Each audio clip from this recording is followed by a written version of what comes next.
فأنا ناصح لإخواني بالصدع بالحق تبيض وجوههم. السكوت في مسألة الحزبية يضرها، فاصدع بما تؤمر وأعرض عن المشركين. سلامي على دماج ورجالها والشيخ يحيى ودار العلم يا سعد بانيها. Bismillahirrahmanirrahim. Kita masih di muka surat 171, masih membahas kalam Imam Ibnul Qayyim rahimahullah tentang hikmah perang Uhud. Wa aydan fa innahu khallasahum, dan juga di antara hikmah perang Uhud, maka sesungguhnya Allah membebaskan mereka. Wa mahhasahum minal munafiqin, menapis mereka dari para munafikun. Ketahuan ternyata apa, di antara orang-orang yang sama-sama di Madinah ada yang akidahnya lain, ucapannya lain. Ketahuan dari ucapan mereka setelah bicara buruk tatkala sahabat kalah dalam perang Uhud itu. Fatamayyazu minhum, maka para sahabat pun memisahkan diri dari mereka. Tak mampu mengusir munafikun, tetapi apa, paling tidak mereka tidak lagi bergaul dengan munafikun. Makanya yang bergaul dengan munafikun dituduh seperti siapa yang hadis muttafaqun alaih itu, Allahul musta'an, Malik bin Ju'shum radhiyallahu anhu. Tapi para ulama memberikan udzur bahwasanya beliau itu ditipu oleh munafikun. Beliau tak tahu orang ini munafik. Nah, sahabat-sahabat yang lain tahu dia adalah munafik. Sebagaimana dalam hadis Itban bin Malik itu ya, muttafaqun alaih. Tapi secara umum para sahabat sudah memisahkan diri, kecuali yang ditipu, yang tak mengetahui. Fahasalalahum tamhisan, maka mereka mendapatkan dua pembebasan atau dua penapisan. Tamhisun min nufusihim, yaitu penapisan dari jiwa-jiwa mereka sendiri, dibersihkan dari dosa-dosa yang terdahulu dan akhlak yang buruk dan gambaran yang buruk yang menyebabkan mereka sempat kalah waktu perang Uhud itu. Wa tamhisun mimman kana yudhiru annahu minhum wa huwa aduwwuhum, dan penapisan dari orang yang senantiasa menampakkan diri bahwasanya dia termasuk dari mereka padahal dia adalah musuh bagi mereka. Thayyib. Summa dzakara hikmatan ukhra, lalu Allah menyebutkan hikmah yang lain, wahya mahqul kafirin, yaitu membinasakan orang-orang kafir, bitughyanihim wa baghihim wa udwanihim, dengan tughyan yaitu sikap melampaui batas, wa baghihim kezaliman mereka terhadap para sahabat yang mencincang, memotong-motong itu, dan juga kesyirikan. Setelah menang bukan bersyukur pada Allah, malah mengatakan uluhubal, kecuali yang bertaubat seperti Abu Sufyan dan sebagainya. Wa udwanihim, dan permusuhan mereka. Summa ankara alaihim husbanahum, lalu Allah mengingkari terhadap mereka persangkaan mereka. Husban, persangkaan. Wa dhannahum, ini hampir sama ya, perkiraan mereka. Kalau Indonesia menyangka dan mengira sama. Yang lain apa kalau di sini? Mungkin sama ya gitu ya, kurang lebihnya. Ayyadkhulul jannah bidunil jihadi fi sabilih, bahwasanya mereka akan masuk surga tanpa jihad di jalan Allah. Walaupun Rasulullah tentunya sudah menjamin juga. Rasulullah telah menyebutkan orang yang radhiya billahi rabba wa bil islami dina wa bi muhammadir rasulah, maka dia akan masuk surga, sama saja dia berjihad atau tidak berjihad, atau tetap tinggal di kampungnya, seperti dalam hadis Abi Sa'id Al-Khudri itu. Tapi kemudian Rasulullah mengingatkan ada yang lebih baik dari itu, yaitu 100 derajat di surga. Jarak antar derajat adalah seperti langit dan bumi untuk orang-orang yang berjihad. Jadi tetap akhirnya yang penting dia mukmin, dia akan masuk surga. Tapi ada yang masuk surga dengan senang, ada yang masuk surga dengan berbagai kesulitan di hari kiamat. Na'udzubillah. Nah, di sini Allah mengingatkan dari sisi yang demikian itu, yaitu apakah mereka menyangka mereka akan masuk surga, sementara Allah belum tahu siapa yang berjihad dan seterusnya. Dan bersabar, wasabri ala adza a'daih, dan bersabar terhadap gangguan musuh-musuhnya. Wa inna hadza mumtani', dan sesungguhnya ini adalah mustahil. Maksudnya masuk surga tanpa ada ujian-ujian. Tetap ujian itu ada, cabaran itu ada. Kalaupun tak berjihad, cabaran yang lain juga banyak. Menghadapi penyakit-penyakit, menghadapi musibah sehari-hari, perlu kesabaran juga. Dan juga gangguan yang ya kalau di dunia tidak habis dosa, memang di akhirat terpaksa pakai cara lain, yaitu kita mengalami mungkin dicuci dulu di neraka atau yang lain, wallahu a'lam. Wa inna hadza mumtani'un bihaitsu yunkaru ala man dhannahu wa hasibah. Ini mustahil, kata Ibnul Qayyim, yang mana diingkari keyakinan seperti tadi, persangkaan seperti tadi terhadap orang yang menyangka dan mengira seperti itu. Faqal, Allah berfirman, am hasibatum an tadkhulul jannata wa lamma ya'lamillahu alladhina jahadu minkum wa ya'lamas sabirin. Apakah kalian menyangka kalian akan masuk ke dalam surga sementara Allah belum mengetahui, yaitu ilmu waqi'i, ilmu yang terkait dengan kenyataan. Belum mengetahui orang-orang yang berjihad dari kalian, dan Allah belum mengetahui orang-orang yang bersabar.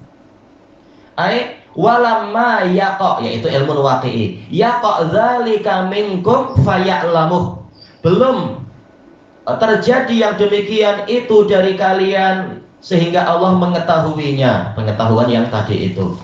Fa innahu law waqa'a ala alimah, karena seandainya peristiwa itu terjadi, yaitu kalian berjihad, kalian bersabar, niscaya Allah tahu itu tanpa mafhum khalafah. Kalaupun itu tidak terjadi, Allah tahu, tapi ilmun azali, bukan ilmun waqi'i.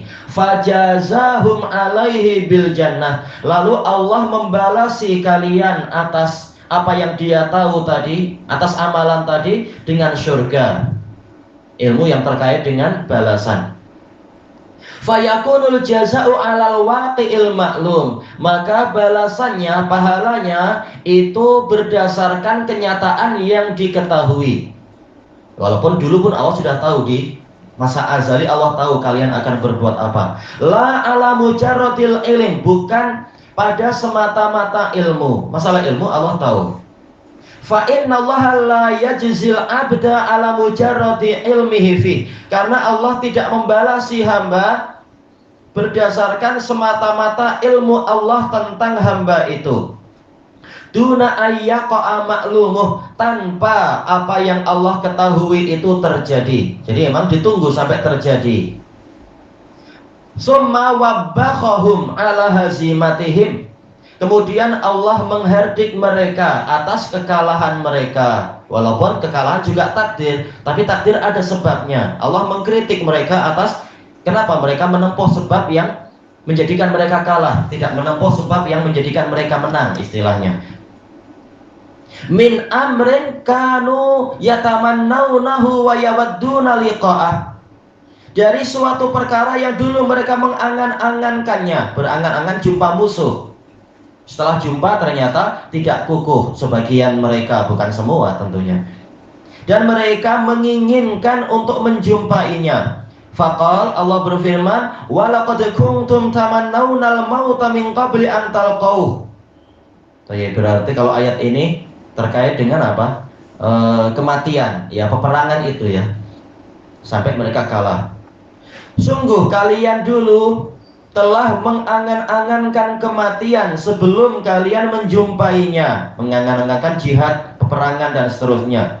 Faqad ra'aitumuhu wa antum tanzurun, sekarang kalian telah melihatnya dalam keadaan kalian menyaksikan itu. Ternyata kematian itu mengerikan. Maksudnya apa? Peperangan. Ya, banyak orang mengangan-angankan, nanti kalau ada jihad saya akan begini. Tapi kalau sudah dengar suara mortir, suara tembakan ini itu, banyak orang yang lari, dan itu ma'ruf. Di mana-mana seperti itu, di seluruh dunia. Di Ambon seperti itu, masih manusia. Demikian pula di Yaman. Kalau Jumat, orang bawa senjata banyak sekali. Tapi begitu perang, maka yang mengungsi juga banyak sekali. Laki-laki lagi, bahkan ada yang sampai pakai pakaian wanita biar tidak malu sama temannya. Wanita diizinkan untuk pindah ke kampung-kampung atau ke kota-kota yang ada mahramnya. Tapi yang laki-laki diperintahkan untuk bertahan. Banyak yang ada beberapa yang memilih pakai pakaian istrinya. Na'udzubillah. Jadi memang sebelum perang semuanya nampak, oh saya akan berani, saya akan. Begitu lihat kematian, banyak orang yang bergetar kakinya. Dan itu terbukti. Walaupun banyak juga yang setia, baik di Ambon ataupun di Yaman ataupun di seluruh dunia, orang lain-lain. Qala Ibnu Abbas radhiyallahu anhuma walamma akhbarahumullahu ta'ala ala lisani nabiyyih, tatkala Allah Ta'ala mengkhabarkan kepada mereka melalui lisan nabinya bima fa'ala bi syuhada'i Badr, dengan apa yang Allah perbuat kepada para syuhada perang Badar, minal karamah berupa kemuliaan, raghibu fis syahadah, maka para sahabat berminat kepada mati syahid. Fatamannau qitalan, maka mereka mengangan-angankan ada peperangan lagi. Yastashhiduna fih, untuk mereka mati syahid di situ. Fayalhaquna ikhwanahum, maka mereka menyusuli saudara-saudara mereka yang mati syahid lebih dulu. Fa'arahumullahu dzalika yauma Uhud, maka Allah memperlihatkan kepada mereka waktu perang Uhud perkara tersebut. Dzalika, perkara itu, yaitu apa? Syahid itu seperti apa?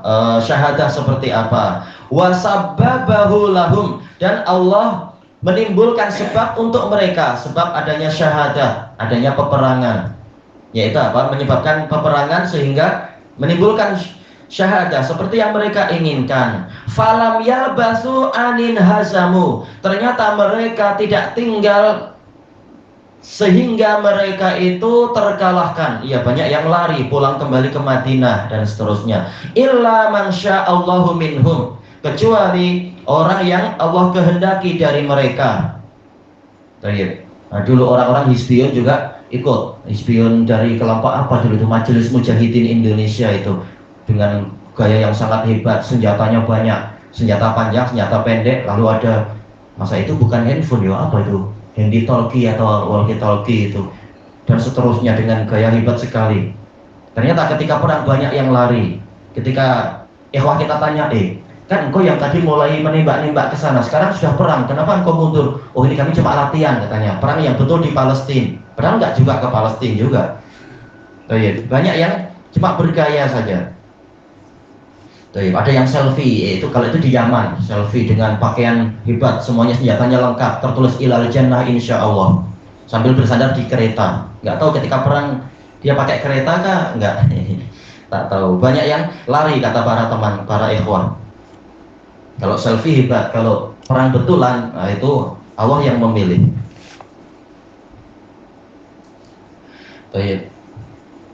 Wa fa'anzalallahu ta'ala wa laqad kuntum tamannawna al-mauta min qabli an talqahu. Maka Allah, kata Ibnu Abbas, menurunkan ayat ini, demi kebesaran kami, sungguh kalian dulu mengangan-angankan kematian sebelum kalian menjumpainya. Faqad ra'aitumuhu wa antum tanzurun, maka sungguh kalian telah melihatnya dalam keadaan kalian menyaksikan. Wa minha, diantara hikmah perang Uhud juga, anna waqa'ata Uhud kanat muqaddimatan wa irhasa, bahwasanya peristiwa Uhud itu sebagai pembuka dan sebagai tahapan, irhas yaitu tahapan, baina yadai mauti Rasulullah sallallahu alaihi wasallam, di hadapan wafatnya Rasulullah sallallahu alaihi wasallam. Jelas masih bertahun-tahun, perang Uhud tahun 3, sementara wafatnya Nabi itu awal-awal tahun 11, yaitu Rabiul Awal itu. Jadi masih sekian tahun. Tapi kalau dilihat dari masa dakwah Nabi, jelas ini adalah apa? Sudah semakin mendekat. Kematian memang dekat.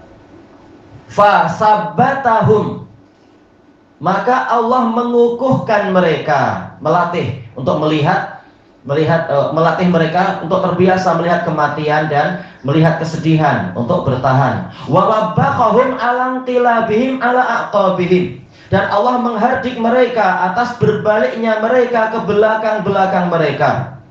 Padahal Boleh jadi yang mati bukan nabinya, yang mati cuma beberapa teman, tapi semuanya yang lain pada lari. Ya bukan semua, tapi banyak yang kemudian lari. Maka dilatih untuk terbiasa melihat itu sebelum melihat kematian Nabi, yang bahkan ketika Nabi wafat bukan hanya orang berbalik ke belakang lari, tapi apa? Bahkan murtad. Na'udzubillah. Memang perlu apa? Perlu berlatih, perlu latihan jiwa sedikit demi sedikit untuk menghadapi beban yang sebesar itu. In mata Rasulullah sallallahu alaihi wasallam au qutil. Apabila Rasulullah SAW mati atau terbunuh, balil wajibu lahu alaihim, bahkan yang wajib mereka tunaikan untuk beliau, beliau ini kembali ke Allah kok, karena apa? Setelahnya bicara masalah tauhid. Yang wajib atas mereka sebagai haknya Allah adalah an yasbutu ala dinihi wa tauhidih, mereka kukuh di atas agamanya dan tauhidnya, wa yamutu alaihi au yuqtalu, dan mereka mati di atas agama ini atau mereka terbunuh.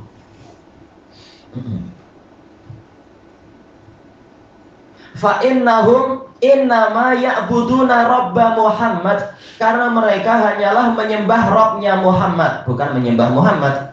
Wa huwa hayyun la yamut, dan Allah itu hidup dan tidak pernah mati, tidak akan pernah mati. Falau mata Muhammadun au qutil, falau mata Muhammadun au qutil, kalaupun Muhammad mati atau terbunuh, la yanbaghi lahum ayyasrifahum dzalika an dini, tidak layak bagi mereka untuk peristiwa itu memalingkan mereka dari agama Allah. Sebagaimana kata Sa'ad ibn Rabi tatkala dijumpai dalam keadaan sudah sekarat pada waktu perang Uhud itu. Rasulullah menyampaikan salam kepada Anda dan bertanya pada Anda, bagaimana keadaan Anda sekarang?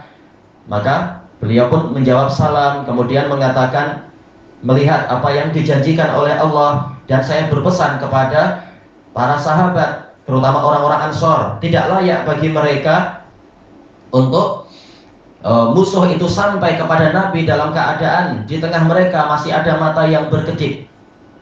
Jadi apa? Teguh, tetap teguh. Apapun yang dialami Nabi, kalian tetap teguh. Dan tak layak Nabi mati duluan sementara kalian masih ada yang hidup, dan seterusnya. Sebagaimana juga yang diucapkan oleh Anas ibn Nadhr ketika tanya, kenapa engkau lari? Maka orang itu mengatakan Nabi sudah terbunuh. Maka beliau mengatakan, kalau Nabi terbunuh, matilah kalian sebagaimana terbunuhnya Nabi. Lalu beliau maju ke depan sampai terbunuh setelah mendapatkan 70 luka. Ini kesabaran. Ada orang yang tertembak satu di tangan, langsung apa? Yaitu wajar. Orang yang tertembak dia bilang, bukan hanya sakit, tapi juga apa? Rasanya gatal dan pedih sekali. Dan ini udzur tentunya. Udzur untuk mundur. Cuma masalahnya ketika ambulans bawa satu orang, langsung ambulannya penuh, bahkan pintunya tak boleh ditutup karena yang mundur 10 orang, penuh ambulannya. Ini memalukan tentunya. Yang tertembak satu, yang lari 10. Ini malu harusnya. Sementara sahabat sampai 70 luka. Baru apa? Baru tak mampu apa-apa lagi. Wa maja'a bih, dan yaitu tak layak hal ini memalingkan mereka dari ajaran yang beliau datangkan. Fakullu nafsin dha'iqatul maut, karena setiap jiwa akan merasakan kematian. Lari tak lari juga apa? Akan mati. Lalu kenapa engkau mati dalam keadaan lari misalkan? Lebih baik mati dalam keadaan maju ke depan. Apalagi tak mati juga, buktinya engkau masih hidup. Untuk apa ikut lari? Lari dari kematian. Wa ma bu'isa Muhammadun sallallahu alaihi wasallam liyukhallada lahu wa lahum. Tidaklah Muhammad sallallahu alaihi wasallam diutuskan untuk dikekalkan beliau ataupun mereka. Tak ada yang kekal. Para nabi pun mati juga. Bal liyamutu 'alal islami wa tauhid. Bahkan hendaknya mereka mati di atas Islam dan tauhid. Fa innal mauta la budda min. Karena kematian itu tak mungkin kita lari darinya, memang wajib didatangi. Wajib untuk apa? Dihadapi, karena dia pasti datang. Dia adalah tamu terakhir, tak mungkin dihalang. Sawa'un mata Rasulullah sallallahu alaihi wasallam au baqi. Sama saja Rasulullah SAW mati ataupun beliau tetap tinggal di bumi, pasti apa? Kematian akan datang. Ilahuna wallahu a'lam.